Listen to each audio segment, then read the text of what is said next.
Hello, friends and music lovers. Welcome to today's episode of the Two for Tuesday podcast, where we'll take a deeper dive into the stories behind the songs and the artists that have shaped the music we love. Genres like traditional country, classic rock, southern rock, and maybe a little bit of R&B. I'm your host, Michael Pazan of Second Round Music. Today we're going to talk about the country music legend Keith Whitley and the creation of two of his most beloved songs, Don't Close Your Eyes and When You Say Nothing at All. Jackie Keith Whitley was born July 1st, 1955 in Ashland, Kentucky, but was raised in Sandy Hook, where he grew up in a very musical family. He was influenced by the sounds of Kentucky bluegrass with artists like Ralph Stanley. He was also influenced by traditional country music artists like Hank Williams, George Jones, Merle Haggard, and Lefty Frizzell. These are all artists that'll be topics for a later podcast. Now, from a young age, Keith had a bit of a wild side. He and his friends would often drink bootleg bourbon and race cars. He was once in an accident where they attempted to make a curve at 120 miles an hour. The wreck killed his friend and almost broke Keith's neck. And in another accident, Keith drove a car off a 120-foot cliff into a frozen river and walked away with a broken collarbone. So back in 1969, Keith performed at a music contest where Ricky Skaggs was one of the contestants, and the two of them struck up an immediate friendship. They would both later be hired by Ralph Stanley to be in his band, the Clinch Mountain Boys. So the story goes that Ralph was about 45 minutes late for a show in West Virginia due to a flat tire. So when he arrived at the club, he heard this music that he thought was being played by a jukebox. However, it was not the jukebox. It was Keith and Ricky playing a Stanley Brothers song. Keith would later join the band J.D. Crowe and New South in the mid-'70s. Now, in 1983, Keith decided to move to Nashville. He wanted to pursue his country music career. And initially, he found some work as a demo singer. And so he did a lot of little work like that. But Keith's first solo album was called Hard Act to Follow. It was released in 1984, but it wasn't until his second album, L.A. to Miami, which was released in 1985, that he began to see some commercial success. Now this album gave him his first top 20 hit, a song called Miami, Miami, which reached number 14. And he also had three other hits, 10 Feet Away, and Homecoming 63, which both made it to number 9, and then a song called Hard Living, which made it to number 10. Interestingly enough, though, this album has two more popular songs on it, but they were popular by other artists. The songs were On the Other Hand by Randy Travis and Nobody in His Right Mind by George Strait. They both recorded and released these songs after they had been pitched to Keith, and he originally turned them down. Obviously, they were both major hits with these songs. During the promotion tour for this album, Keith began a romantic relationship, and eventually would marry Lori Morgan. Now, she was a country music star in her own right. Keith's second album includes two songs that we'll get to a little bit later in this episode, and the title of that album was Don't Close Your Eyes. It sold extremely well and became Keith's only platinum-selling record during his lifetime. They released 5 songs off this album, the first not really gaining much traction, but the next would start a streak of number 1 hits that included the title cut song, also When You Say Nothing at All, and I'm No Stranger to the Rain. Now, Keith's third album, I Wonder Do You Think of Me, would be released posthumously in August of 1990. Keith had actually completed the album and was just waiting the release of the album by RCA when he passed away. And it would only be certified a gold record, but it did reach number 2 on the country album chart, and that was the highest charting album that Keith ever had. He continued his streak of number 1 hits with the title cut song, also It Ain't Nothing, and then they also released a song called I'm Over You that went to number 3. RCA also released a greatest hits album in 1990 that reached number 5 on the album chart, and it was also Keith's only other platinum selling album. Now, they released Till a Tear Becomes a Rose, which was a cover song recorded and released by Leon Everett in 1985. Now, Keith originally recorded this song as a debut with his friend Ricky Skaggs, but now that Lorrie Morgan had all the creative rights to Keith's music, she went into the studio, removed Ricky's tracks, and recorded her own. The song not only made it to number 13 on the charts, but it was also won one award, being the Best Vocal Collaboration at the 1990 CMA Award Show. Now, it received a Grammy nomination for Best Country Vocal Collaboration. Now, this album also included a non-release song by the name of Tell Lorrie I Love Her. Now, Keith actually wrote this song and recorded it as a working demo for a friend of his, for him to learn the song and then to be able to sing it at his and Lorrie's wedding.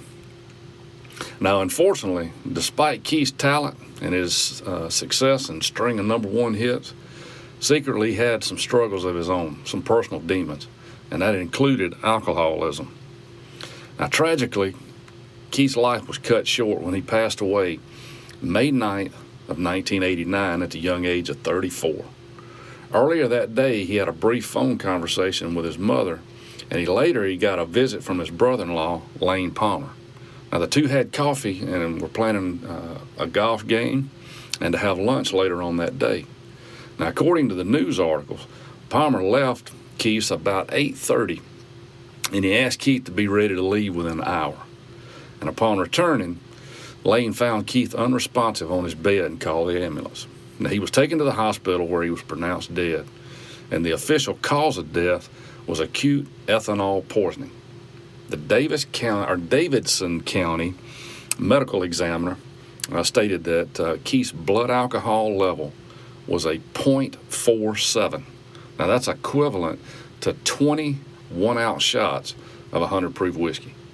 Now, Keith's death was no doubt a huge loss to the country music community, but his legacy continues to influence ours even today. Despite the brief moment in the spotlight, Keith was inducted into the Country Music Hall of Fame back in 2022, and he is the only person to be posthumously recognized by as a former member of the Grand Ole Opry without even being an active member. Are you ready to take control of your finances and build a brighter future? My name is Michael Pazent, and I'm a certified master coach, and I created Second Round Financial to provide personalized financial coaching based on the proven principles of Dave Ramsey's 7 Baby Steps. Now, our services include, and are not limited to, one-on-one financial coaching through Zoom conference call or face-to-face, budgeting strategies, debt reduction plans, emergency fund creation, retirement planning, and investment guidance. So why choose us? Because we believe in empowering our clients with the knowledge and tools that they need to achieve financial peace. And with our guidance, you'll gain clarity over your financial situation, develop a realistic and achievable plan, and experience hope and confidence in your financial future. I have over 15 years' experience teaching and guiding families in the Ramsey principles, along with a degree in finance and work experience in the banking and insurance industries. So let's get started today. Go to secondroundfinancial.com and click Book Now to schedule your free consultation today. Now on to the music. One of Keith Whitley's most iconic songs, Don't Close Your Eyes, was released in 1998 as part of the album Don't Close Your Eyes. The song was written by Bob McDill, a prolific songwriter who penned hits for many country artists. The song speaks of pain of love lost and the struggle to let go. And Keith's emotional delivery captures the essence of heartbreak and making it resonate with its listeners. They say the recording process was very intense because Keith was known for his dedication to his craft. He often recorded multiple takes to get the perfect sound. Producer Keith Fundis noticed that Keith had a unique ability to convey emotion through his voice, which was critical for this ballad.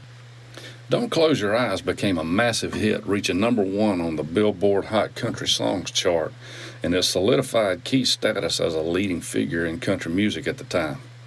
The song also showcased his traditional style, which helped bring the genre out of the urban cowboy pop country days. Hey guys, thank you for listening today, and I hope you're enjoying this podcast. If you are, please subscribe or follow the podcast, click the like button, or share it with your music-loving friends, and please consider giving it a 5-star rating so we can reach a bigger audience. Now back to the show. Now, another hallmark of Keith's career, and most likely his most well-known song, is When You Say Nothing at All.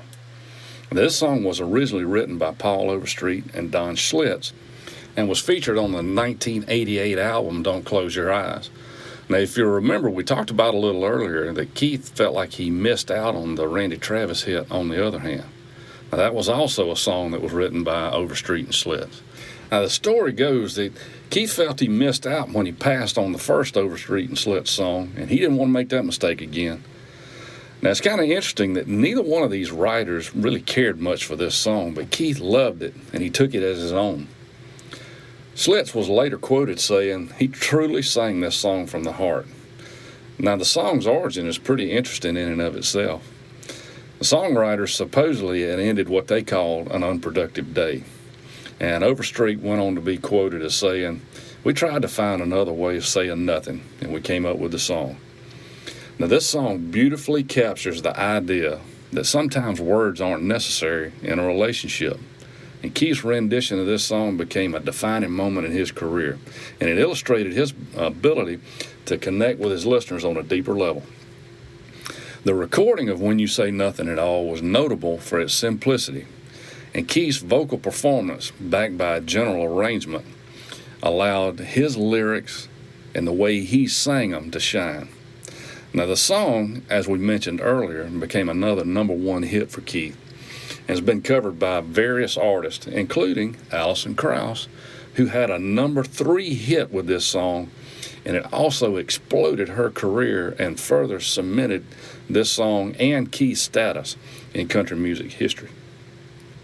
So the life and legacy of Keith Whitley and his impact on country music is certainly undeniable.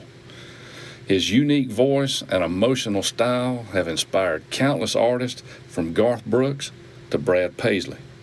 Now, despite his short career, he left behind a catalog of music that continues to resonate with fans even today. His songs often explore themes of love, loss, and heartache, making them timeless classics. So thank you again for joining me today for the 2 for Tuesday podcast, and I hope you enjoyed this deep dive into the life and music of Keith Whitley. Let me know your thoughts on this episode, because I'd love to hear from you. Just type your comments below if you're listening on YouTube, or drop me an email.